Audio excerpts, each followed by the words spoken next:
You ever hear of the secrets of Fatima, including the famous third secret? You know, about the future, prophecies of the future, Virgin Mary given to these three young kids in Portugal?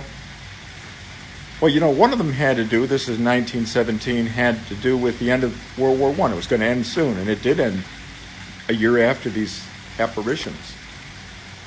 But that there would be a greater war if mankind didn't come around. It predicted the rise of atheism and communism in Russia. Kids had never even heard of Russia. But that's what they said, and just a month later, Vladimir Lenin had his revolution that institutionalized, I should say, communism in Russia. She said there that Russia would spread its errors around the world, and it spread communism all over the place, and not to good effect. She said that the second greater war would be announced by a great sign that would appear.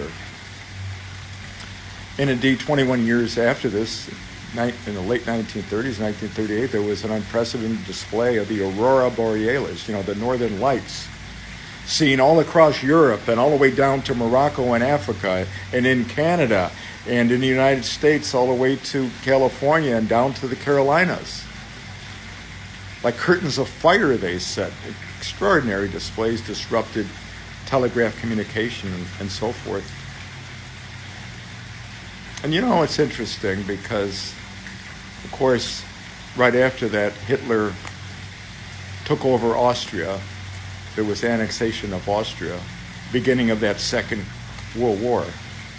And interesting that also Northern Lights unusual displays were right after 9/11, right before the Iraq and Afghanistan wars.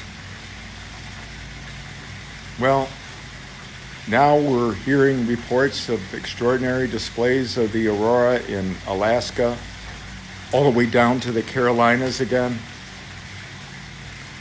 What does it mean this time?